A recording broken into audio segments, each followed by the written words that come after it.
Sunita Sharma, associate professor PG department of chemistry, government Dungar college Bikaner. आज हम BSc part second के third paper में electrochemistry की सेकेंड यूनिट को पढ़ेंगे। Electrolytic and galvanic cell. विद्युत अपघटनीय एवं गैल्वेनिक सेल। विद्युत को उत्पन्न करने की अथवा खर्च करने की युति को सेल कहा जाता है। सेल दो प्रकार के होते हैं। पहला है विद्युत अपघटनीय सेल या इलेक्ट्रोलाइटिक सेल। इन सेलों में विद्युत धारा के प्रभाव से ऑक्सीकरण अपचयन क्रियाएं संपन्न होती हैं, जिसके परिणाम स्वरूप पदार्थ का विद्युत अपघटन या इलेक्ट्रोलाइसिस होता है।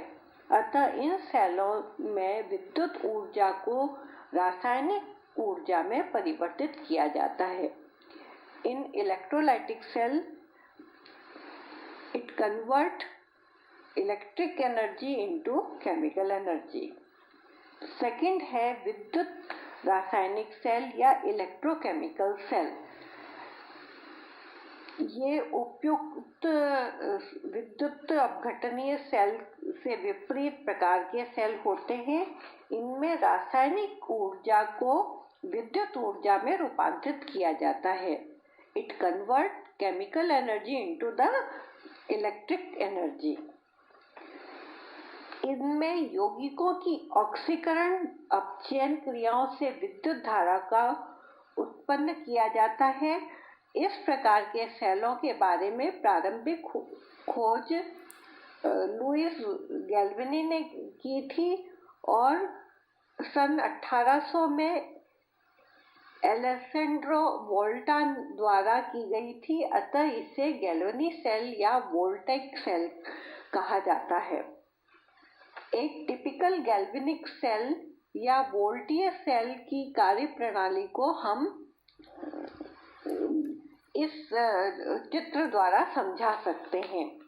यदि कॉपर सल्फेट विलयन में कॉपर की छड़ डाल दें और जिंक सल्फेट विलयन में एक जिंक की छड़ डाल दें, फिर दोनों छड़ों को तार द्वारा एक वोल्टामीटर से जोड़ दें तो और दोनों विलयनों को किसी पोरस पार्टीशन अथवा लवण सेतु द्वारा जोड़ दिया जाए तो कुछ देर में विद्युत विभव स्थापित हो जाता है और विद्युत धारा बहने लगती है। पोरस पार्टीशन अथवा सॉल्ट ब्रिज का उपयोग यह है कि इसमें से केवल आयन गुजर सकते हैं। अतः आयन इनमें से गुजरकर दोनों विलयन की विद्युत उदासीनता को बनाए रखते हैं। लवण सेतु या सॉल्ट ब्रिज बनाने के लिए हम एक U-ट्यूब में किसी प्रबल विद्युत अपघटनीय जैसे सोडियम सल्फेट या पोटेशियम क्लोराइड को एगार एगार जेल में एक उदासीन पेस्ट बनाकर भर देते हैं और दोनों सिरों पर रुई डाल देते हैं। इस नली को उल्टी करके दोनों अर्ध सेलों में डाल देते हैं। जिंक की छड़ पर ऑक्सीकरण क्रिया संपन्न होती है और जिंक परमाणु 2 इलेक्ट्रॉन त्याग कर जिंक आयन में बदलता है। जिंक आयन विलयन में मिल जाता है और इलेक्ट्रॉन तार में गति करते हुए दूसरे इलेक्ट्रोड की तरफ जाते हैं। इस प्रकार जिंक की छड़ ऋणावेशित हो जाती है और यह एनोड का कार्य करती है और ज्यों-ज्यों समय गुजरता जाता है जिंक की छड़ विलयन में घुलती जाती है और विलयन में जिंक आयनों की सांद्रता बढ़ती जाती है।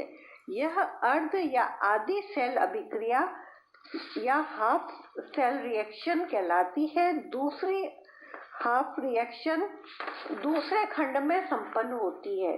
इस दूसरी हाफ रिएक्शन में जिंक छड़ से आए हुए इलेक्ट्रॉन कॉपर छड़ की सतह पर एकत्रित होने लगते हैं, लेकिन जो ही इसका संपर्क कॉपर आयन से होता है वे तुरंत इन इलेक्ट्रॉनों को ग्रहण करके अपचयित हो जाते हैं और कॉपर परमाणु के रूप में कॉपर छड़ पर एकत्रित हो जाते हैं। तो कॉपर आयन इलेक्ट्रॉन लेकर कॉपर में बदल जाता है।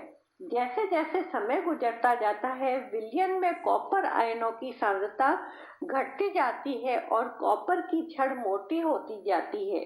यह दूसरी अर्ध सेल अभिक्रिया सेकेंड हाफ रिएक्शन है और इस सेल को तथा इन दोनों अर्ध सेल अभिक्रियाओं को हम Zn solid Zn2+ ion separated by salt bridge, copper 2+ ion aqueous solution and copper solid। जो सेल अभिक्रियाएं हैं तो जिंक आयन और इलेक्ट्रॉन देता है और कॉपर जो एनोड पर अभिक्रिया होती है और कैथोड पर कॉपर आयन इलेक्ट्रॉन ग्रहण करके कॉपर में बदलता है।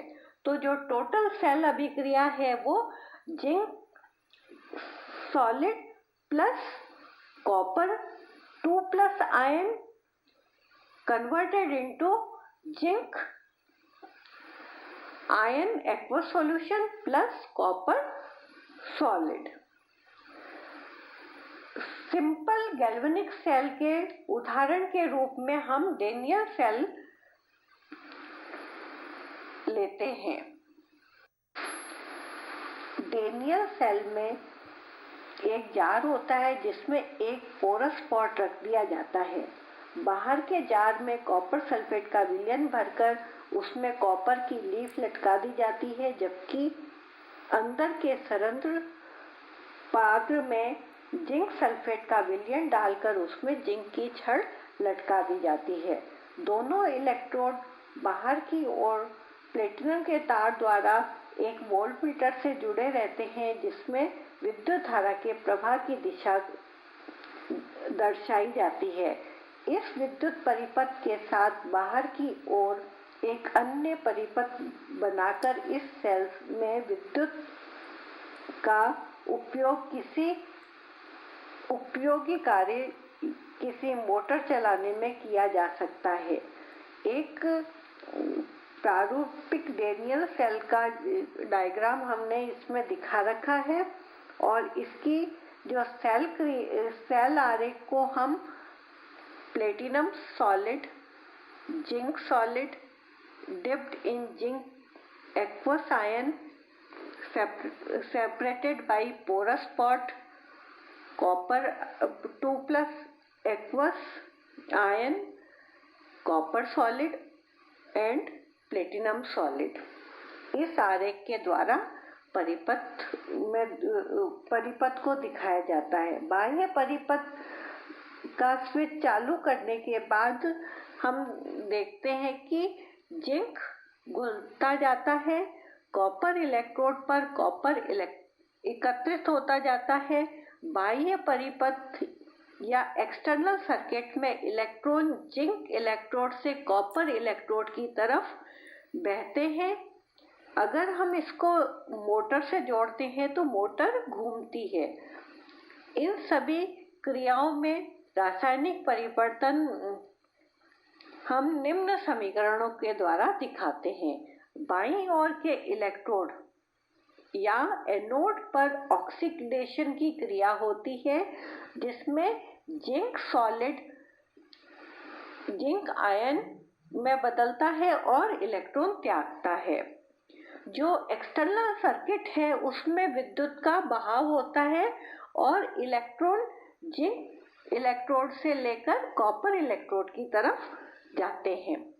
दाईं ओर के इलेक्ट्रोड यानी कि कैथोड पर रिडक्शन होता है।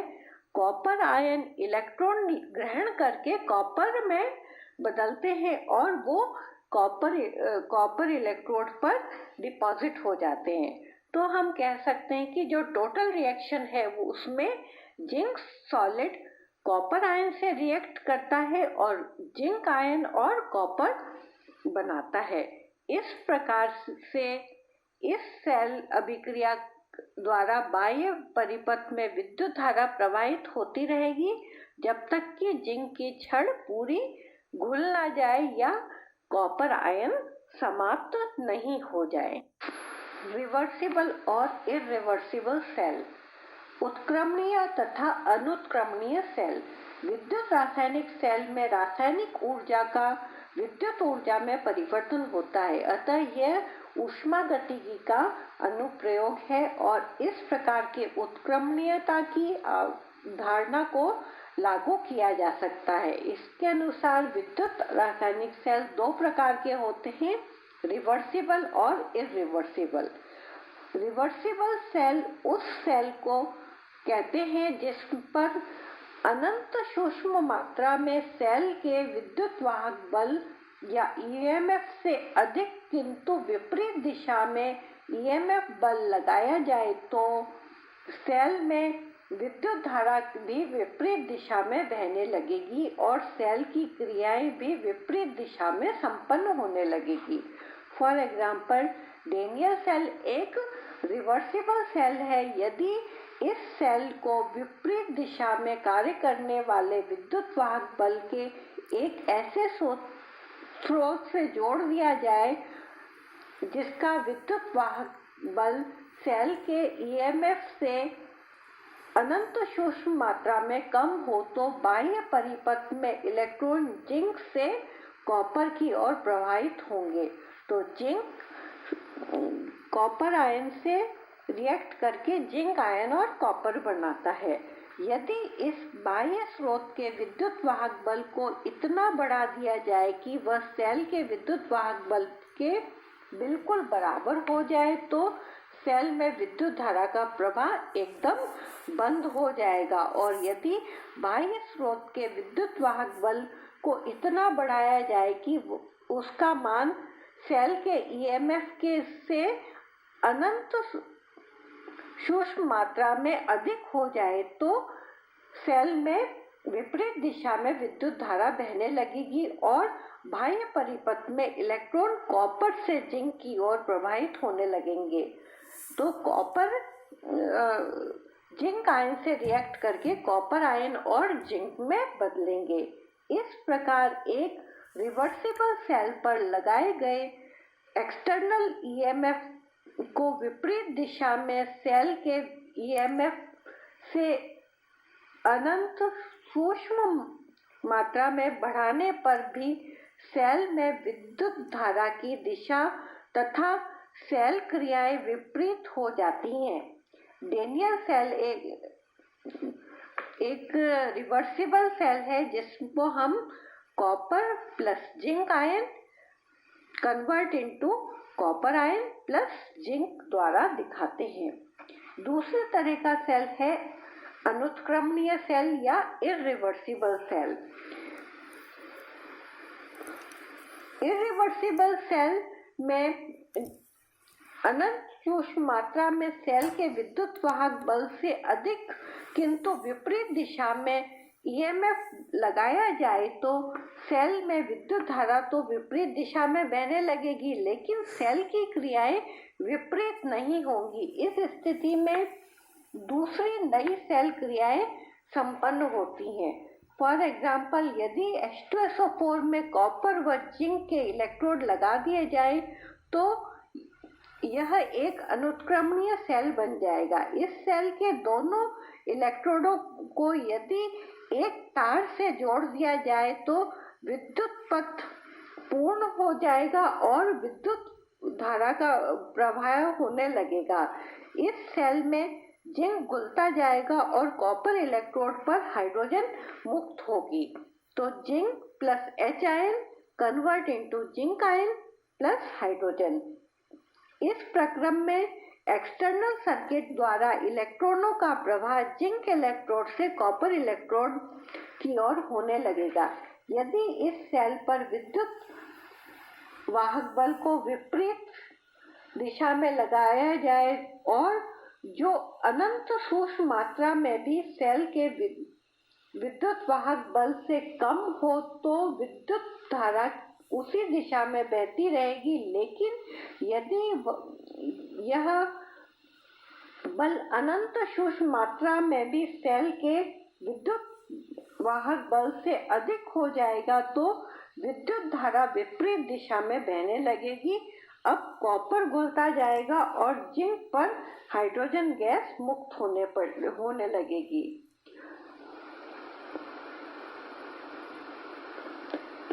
तो copper plus 2H ion give rise to copper ion और प्लस हाइड्रोजन।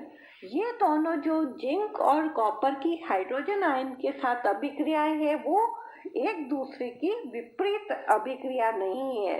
विद्युत धारा की दिशा तो विपरीत हो गई, लेकिन रासायनिक अभिक्रियाएं विपरीत नहीं हुई है। इस प्रकार एक इरिवर्सिबल सेल पर लगाए गए एक्सटर्नल ईएमएफ को विपरीत दिशा में सेल के विद्युत वाहक बल से अनंत सूक्ष्म मात्रा में बढ़ाने पर सेल में विद्युत धारा की दिशा तो विपरीत हो जाती है, लेकिन इलेक्ट्रोड पर होने वाली अभिक्रियाएं विपरीत नहीं होती हैं।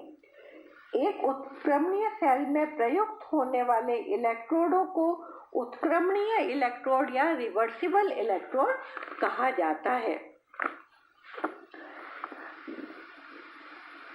Conventional representation of electrochemical cell या विद्युत रासायनिक सेल का पारंपरिक प्रदर्शन। किसी विद्युत वाहक सेल को हम एक ऐसे आरेख या संक्षिप्त प्रतीकों द्वारा प्रदर्शित करते हैं जो विद्युत सक्रिय पदार्थों के ऑक्सीकृत एवं अपचयित रूपों के साथ साथ इलेक्ट्रोड अभिक्रिया से संबद्ध समस्त पदार्थों की स्थिति को दर्शाता है। तो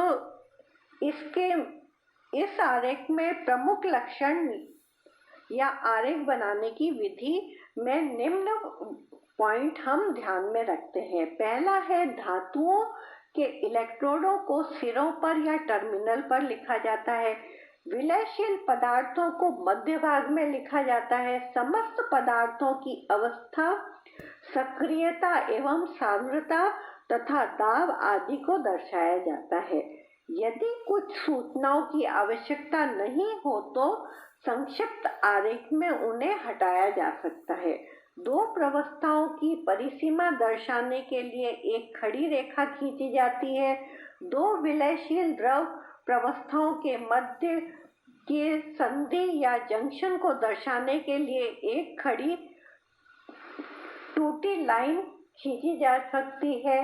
दो विलयशील द्रव प्रवस्थाओं जिन्हें लवण सेतु या पोरस पॉट द्वारा पृथक करते हैं उन्हें संधि विभव या जंक्शन पोटेंशियल से मुक्त रखा गया हो तो उनके मध्य दो लाइनें खींची जाती हैं। यदि एक ही प्रवस्था में एक से अधिक विलयशील पदार्थ हो तो उनके मध्य अर्ध विराम या कॉमा लगाया जाता है। ऑक्सीकरण प्रक्रम अर्थात एनोड को बाईं ओर तथा अपचयन प्रक्रम अर्थात कैथोड को दाईं ओर लिखा जाता है। इसको स्पष्ट करने के लिए हमने कुछ एग्जाम्पल यहाँ पर दिखाए हैं जिसको हम जैसे पहले में प्लेटिनम इलेक्ट्रोड है, उन दोनों को दोनों एक्सट्रीम साइड में लिखा है। फिर जिंक और कॉपर क्योंकि सॉलिड है तो इनको उसके बाद लिखा है। जिंक आयन और कॉपर आयन के साथ उसकी एक्टिविटी को भी हमने यहाँ दर्शाया गया है। तो इन उदाहरणों से स्पष्ट होता है कि हम सेल आरेख कैसे लिख सकते हैं।